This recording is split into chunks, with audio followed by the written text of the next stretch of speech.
The first arrow took the lead mule through the throat before Simon Stone even heard the bowstring sing. He was still fumbling with the brake lever when the second mule screamed, and the whole wagon lurched sideways on the narrow shelf of the Kestrel Pass, barrels of salt groaning against their ropes. Men came off the scree slope above like they'd grown out of the rock itself, 6 of them, faces wrapped in dirty cloth, blades already out. Simon had time to think, with the strange clarity of a man about to die, that he had never once in 11 years on this road drawn his knife fast enough to matter, and then a shape came off the boulders on the far side of the trail so quickly that his eyes could not follow it. She hit the first bandit before the man even turned. A spear, dark wood and iron, took him through the ribs and out the other side, and she was already moving past him, wrenching the spear free in the same motion, when the second man swung an axe at her head. She did not duck. She caught the haft of the axe in one bare hand, twisted, and the bandit's wrist broke with a sound like a dry branch snapping underfoot. By the time Simon had scrambled up from the wagon bed with his heart trying to climb out of his throat, it was over. 4 men down, 2 fled screaming down the scree, and the pass gone terribly quiet except for the wind and the frightened stamping of his surviving mule. She turned to look at him. She was tall, taller than any man Simon had ever stood beside, and built like something carved rather than born, all long hard muscle beneath skin the color of river clay. She wore fitted leathers, dark and oiled, laced snug across her stomach and cut close along her ribs so that nothing hung loose to catch a blade, the sleeves shorn away at the shoulder to bare arms corded with old pale scars.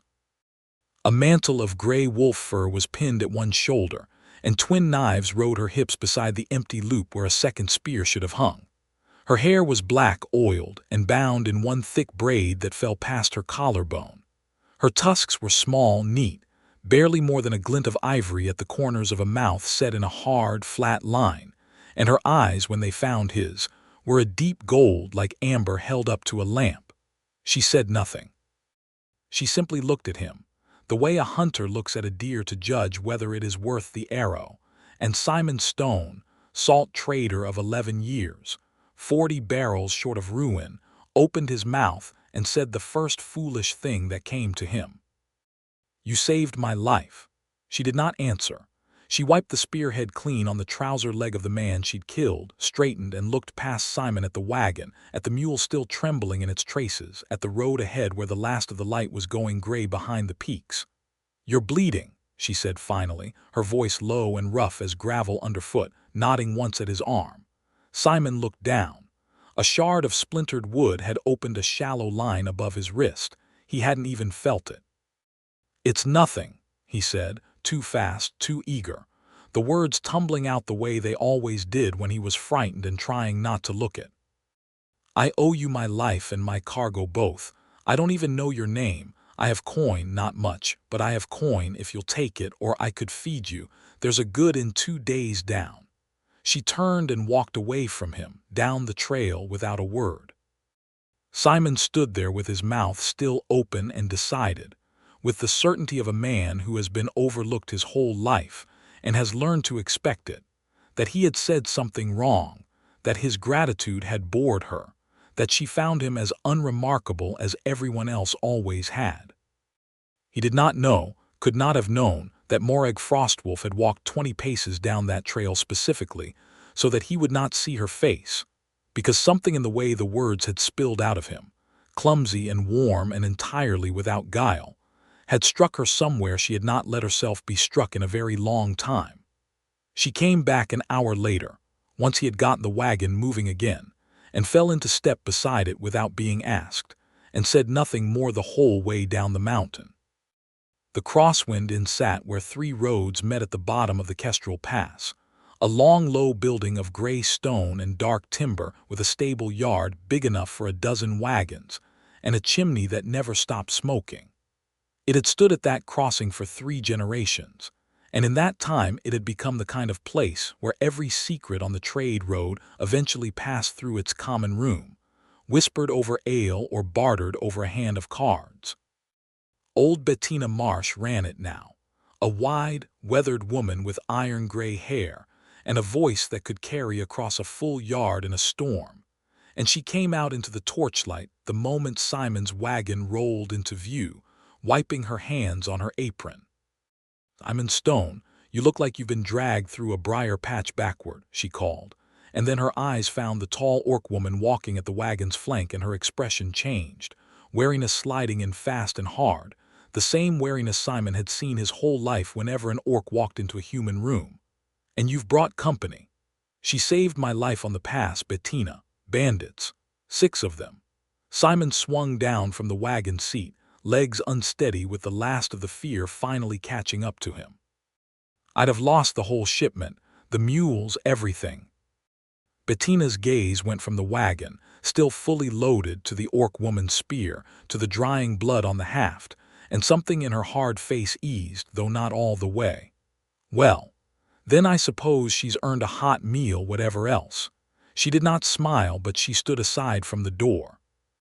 Inside, the common room was loud with the usual crowd of drovers and traders sheltering from the mountain cold, and the noise dropped the moment Morag stepped through the door, the way it always did, conversations dying, chairs creaking as men turned to look. Simon felt the old familiar prickle of being watched crawl up the back of his neck, except this time it wasn't only for him. "Maker's mercy," said a voice from the corner, lazy and amused. "Stone's finally found himself a bodyguard. Did she come with the mules, or did you trade for her separate?" Garrick Vane sat with his boots up on a bench, a cup of spiced wine in his hand, his fine wool coat marking him as a man who did not work the roads himself so much as own the men who did. He was handsome in the way that men who have never been hungry are handsome, and he smiled at Morag the way a man smiles at a dog he isn't sure is safe to pet. "Careful, Vane," Bettina said, setting a bowl of stew down hard enough to slosh. "That's the woman who kept a shipment of my salt from ending up scattered across the Kestrel Pass. Show a little gratitude." "Gratitude?" Garrick's smile didn't move. "I'll show gratitude when Stone's little runt caravan actually makes its deadline for once. How many days behind are you now, Simon? 3, 4. The guild factor isn't going to care that you were saved by an orc. He's going to care that the starflower spice didn't reach Kel's reach before the pass is close." Simon's jaw tightened, and beside him Morag went very still, in the way Simon was already learning meant she was listening far more closely than she looked. "I'll make the deadline," Simon said. "You won't," Garrick said pleasantly and went back to his wine. Bettina waited until Garrick's attention had wandered before she pulled Simon aside near the hearth, her voice dropping low. "He's not wrong to worry, lad, even if he's a snake about saying it. The guild factor gave his terms plain.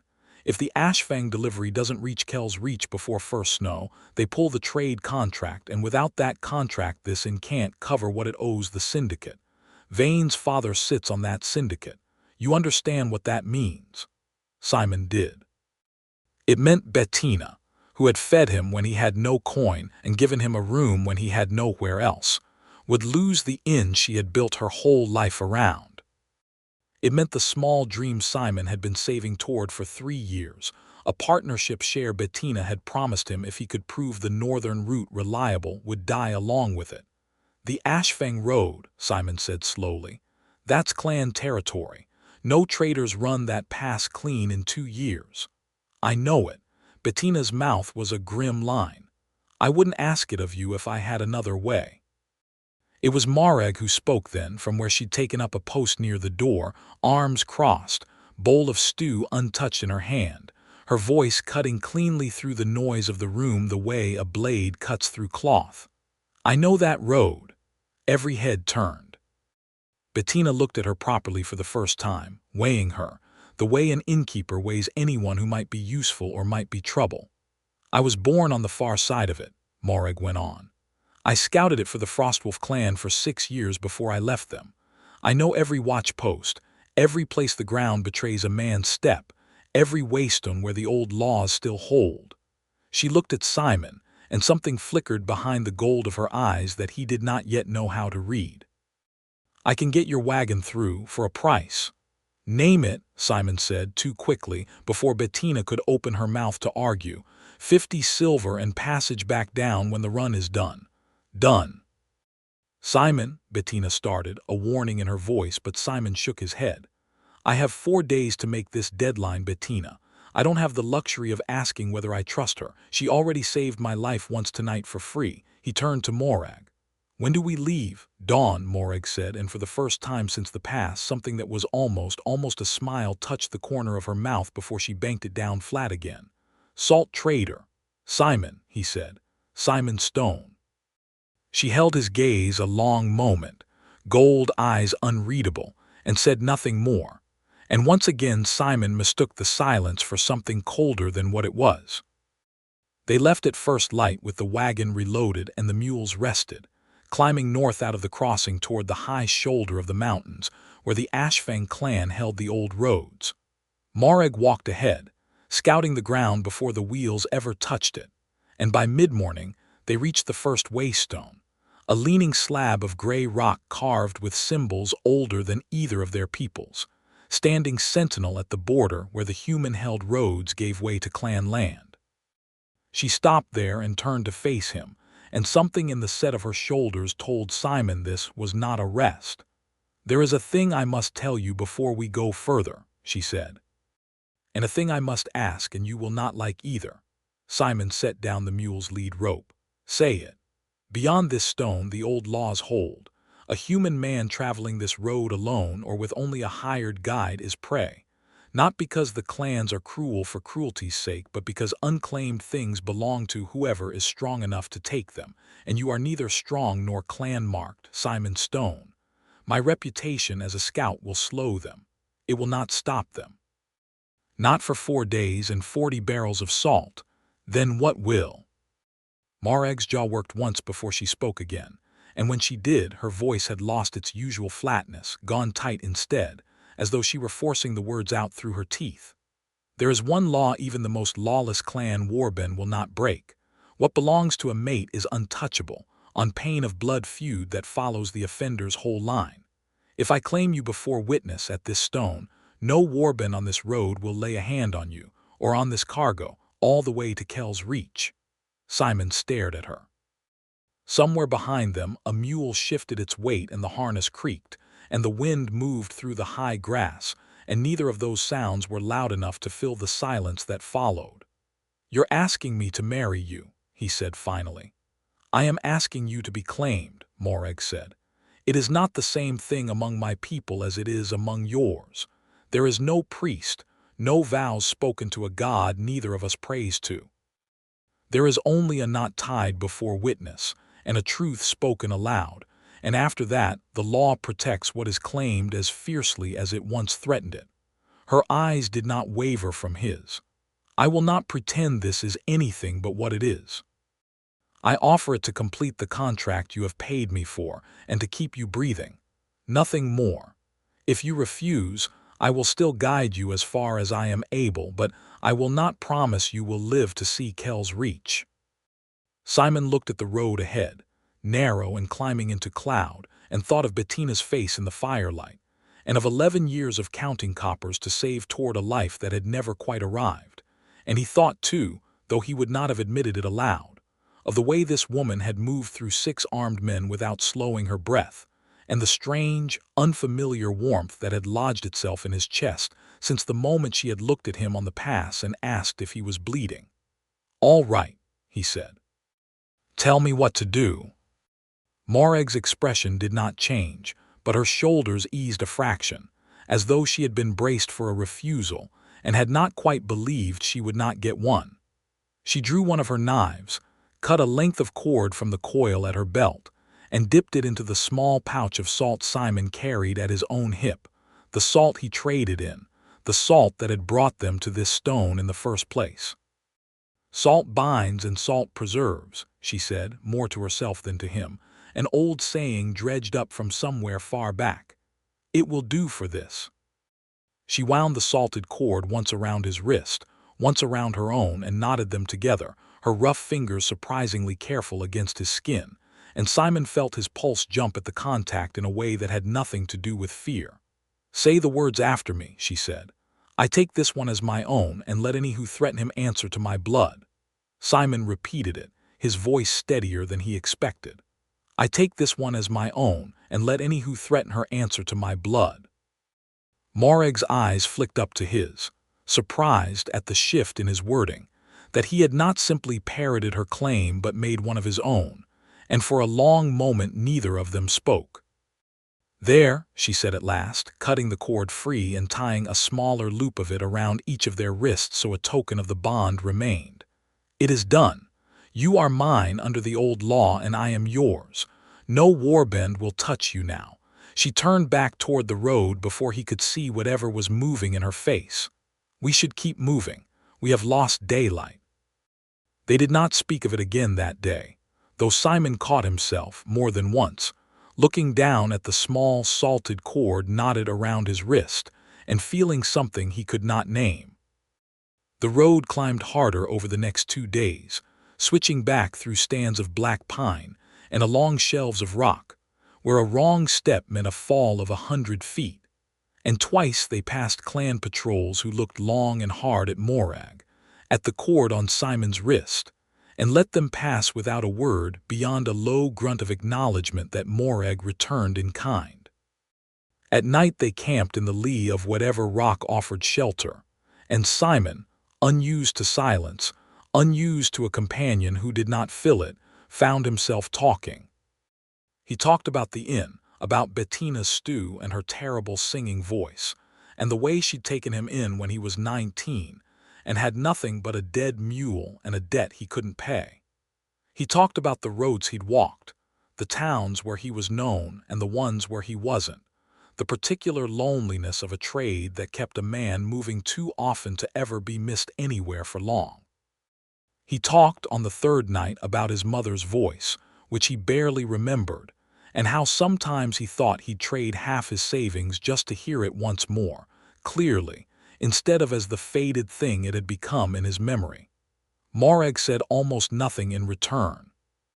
She sat across the small fire with her spear across her knees, watching the dark beyond the firelight, and her silence, night after night, began to sit heavier and heavier on Simon's chest, until on the 4th night, exhausted and raw with worry over the deadline and the road and the strange ache of wanting a woman who seemed to want nothing from him at all, he simply stopped talking mid-sentence and did not start again. Morag looked up. "You stopped." "I noticed you don't much care for the sound of my voice," Simon said, and he tried to say it lightly, the way he said most things that hurt, but it came out flatter than he intended, tired in a way he couldn't hide. "I don't blame you. I talk too much. Everyone's always said so. I'll try to keep it to myself the rest of the way." Something crossed Morag's face then, quick and stricken, gone before the firelight could fully catch it. She set her spear aside. "You think I find you tiresome," she said.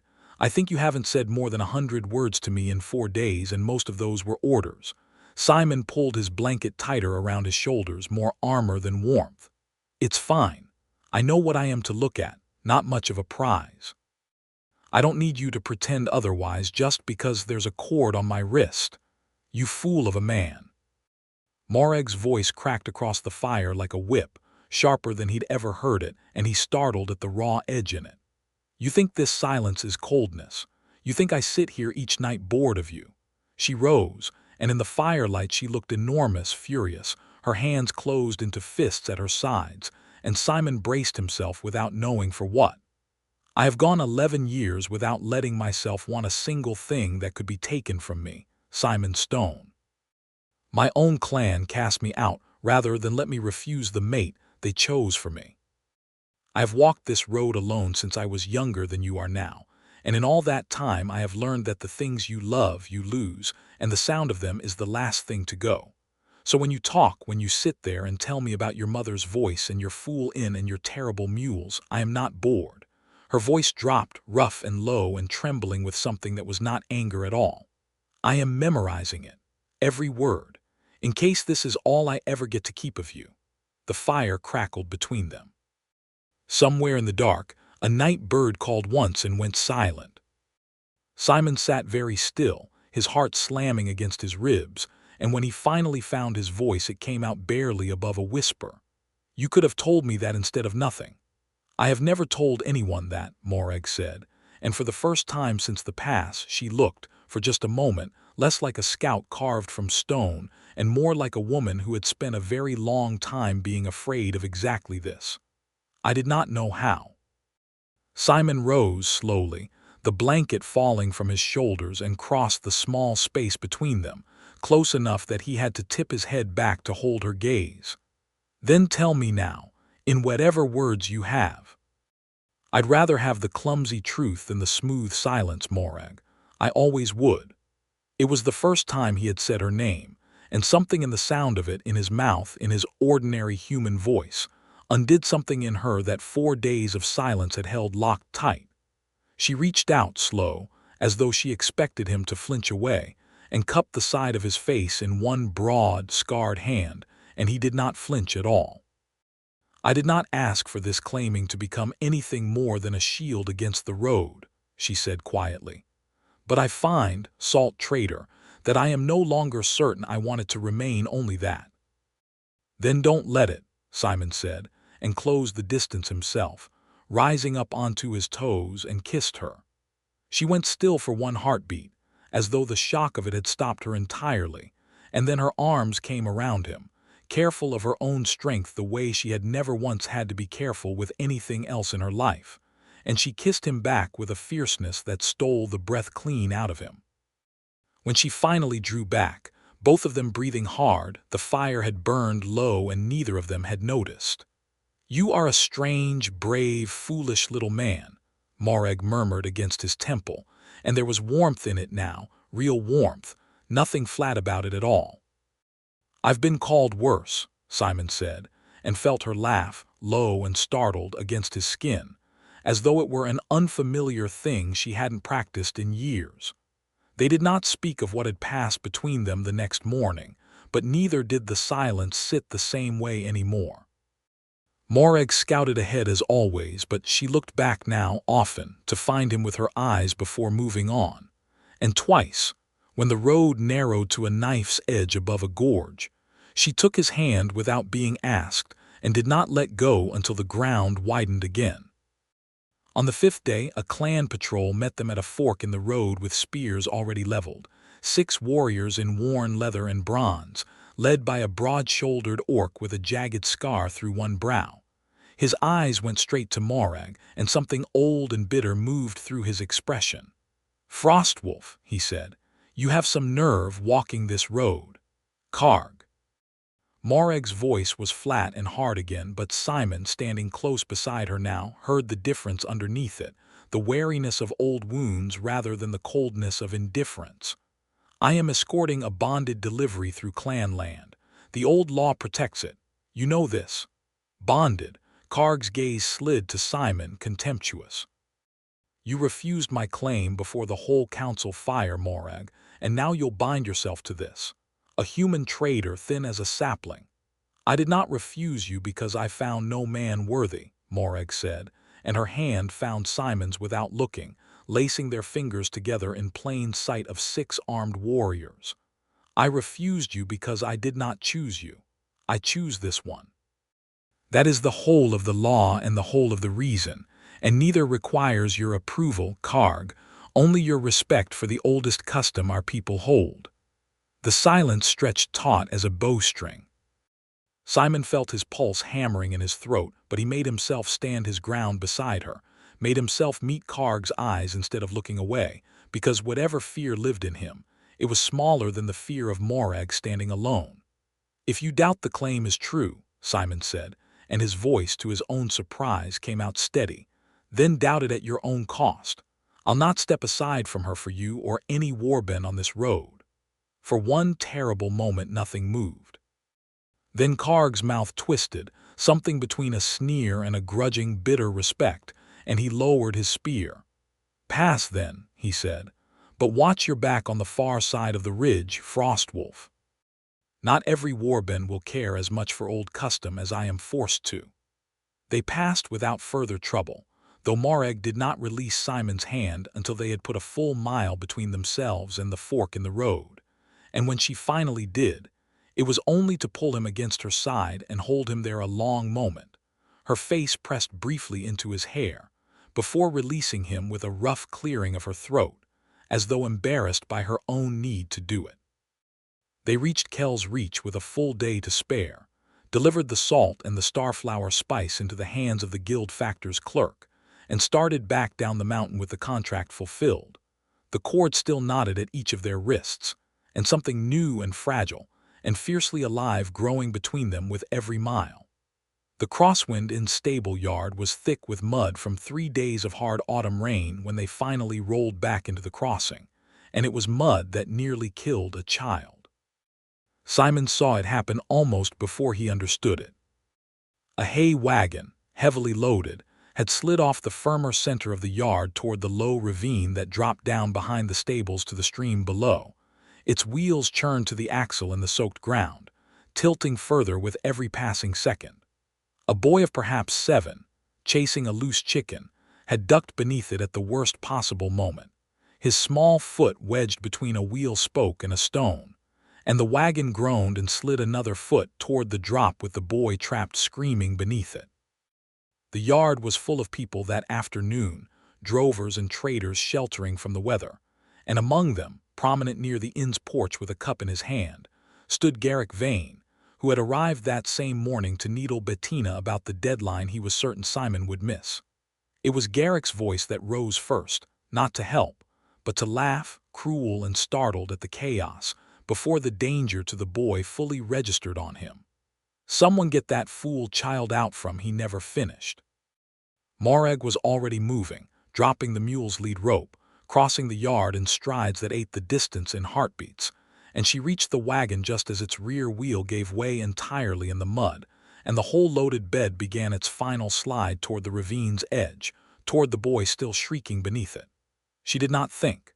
She planted her boots against the wet ground, threw both arms beneath the wagon's low side rail, and heaved. The crowd's noise died all at once, as if someone had cut it with a blade. Morag Frostwolf, alone, without lever or rope or team, lifted the loaded hay wagon off the ground by main strength, muscles standing out along her arms and shoulders like cords pulled to breaking, her whole body shaking with the effort, and held it there, suspended, long enough for 2 drovers to scramble forward and drag the screaming, sobbing boy free from beneath it.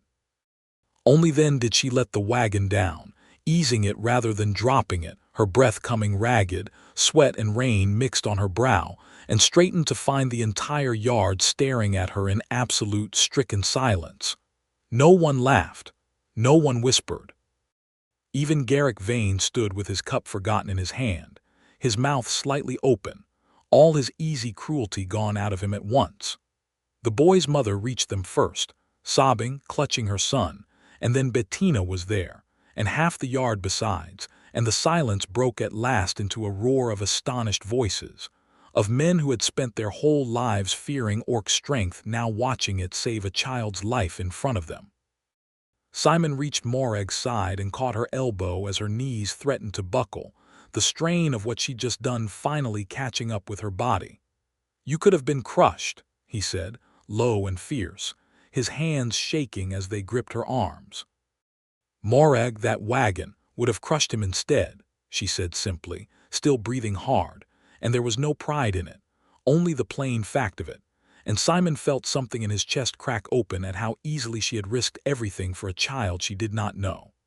It was in that same startled hush that Simon's eye fell on something half buried in the churned mud near the wagon's broken wheel, a coin, small and bronze, fallen loose from someone's pocket in the chaos.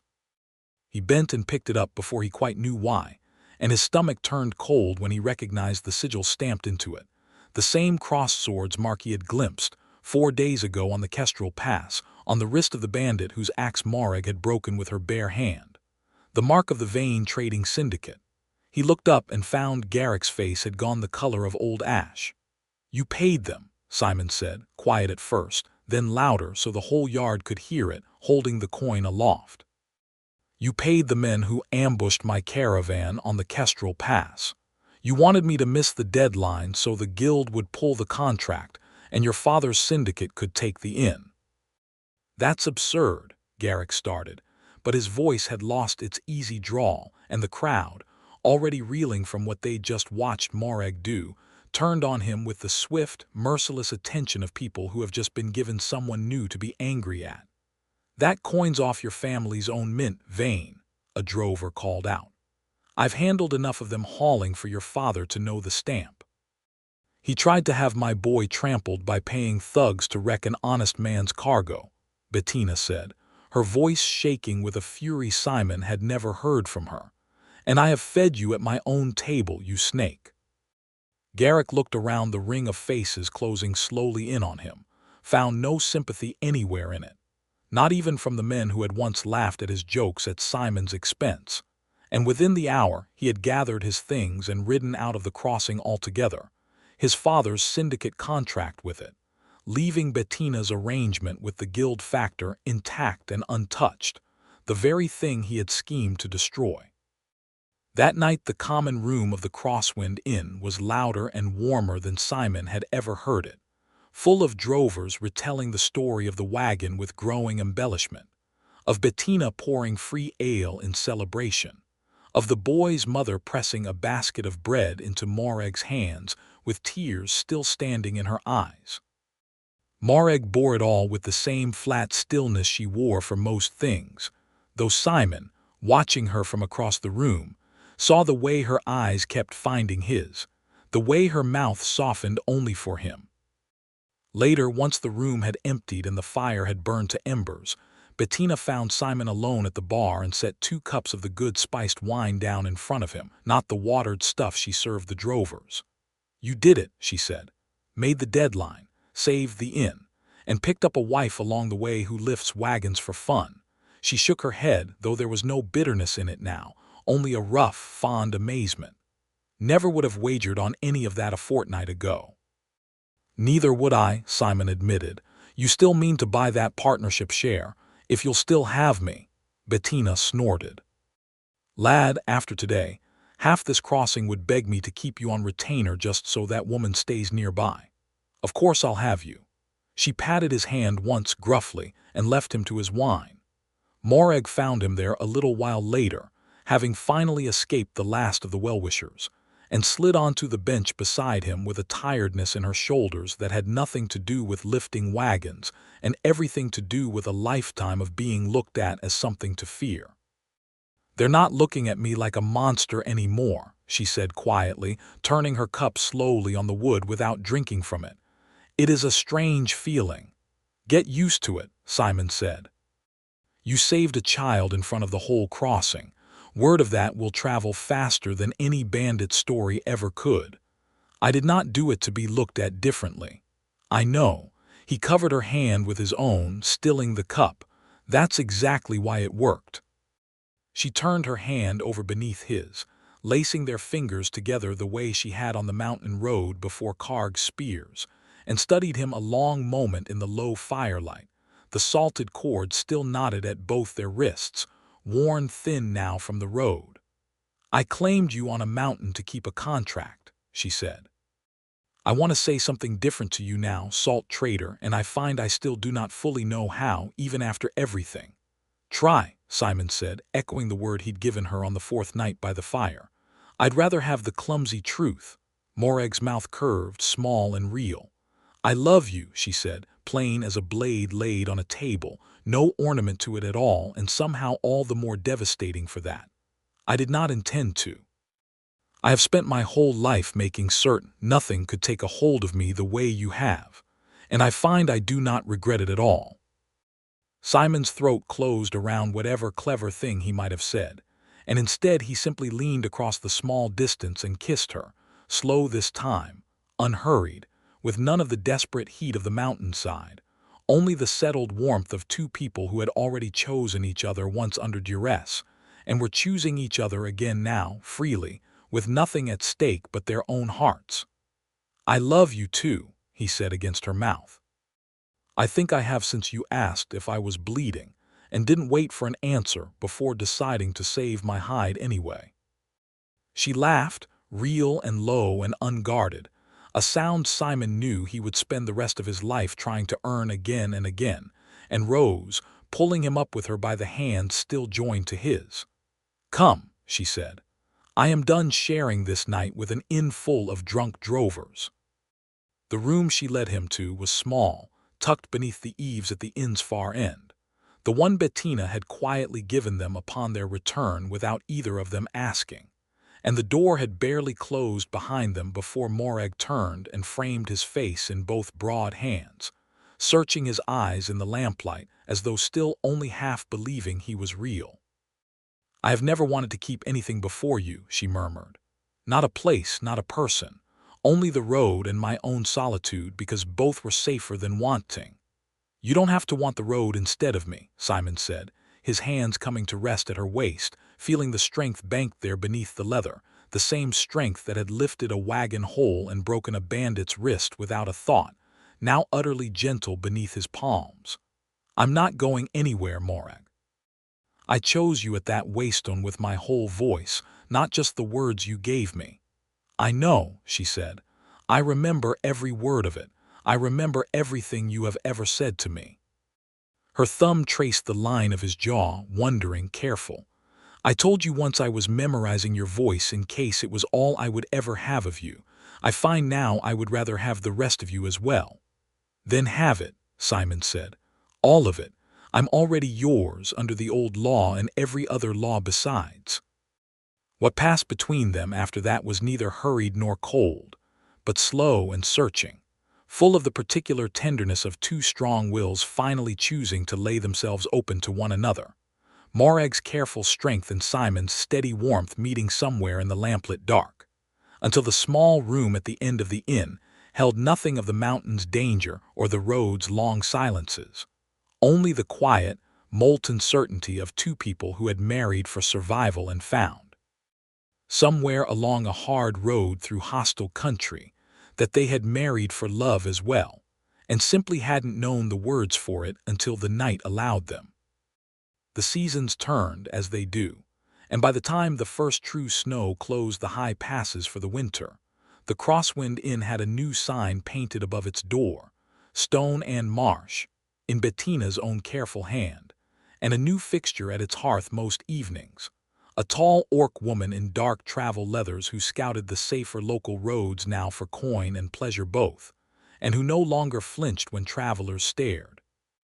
Because the story of the wagon and the child had outrun every uglier tale that might once have followed her. On a clear, cold evening near midwinter, with the common room quiet and the fire burned low, Simon sat at the long table doing the inn's accounts by lamplight, murmuring the figures aloud to himself out of old habit, the way he always had, half forgetting anyone else could hear. Morag sat across from him mending a strap of harness leather, her head bent to the work, saying nothing for a long, comfortable while, until Simon glanced up and caught her watching him instead of the leather in her hands, her expression soft in a way she reserved for him alone. "You've stopped mending," he said. "Have I bored you again?" "No," she said, and set the harness aside entirely, coming around the table to settle beside him on the bench, close enough that her shoulder pressed warm against his. "I was only listening. I still do that, you know, memorize the sound of you. I have simply stopped being afraid of what it means." Simon set down his quill and turned to face her fully, the lamplight catching gold in her eyes, the salted cord long since worn away from both their wrists but replaced, weeks ago, with a plain iron band each had forged themselves at the inn's own hearth fire, a mark neither the old law nor any human custom required, but one they had wanted all the same. "Good," he said, drawing her hand into his own. "Because I intend to keep talking to you for a very long time yet, Morag Frostwolf, and I'd rather you never stop listening." "I do not intend to," she said, and kissed him there by the low fire, unhurried and certain, home in a way neither of them had ever quite let themselves believe they would find, at a crossing where every traveler's secret passed through, and theirs, at last, had become the simplest one of all.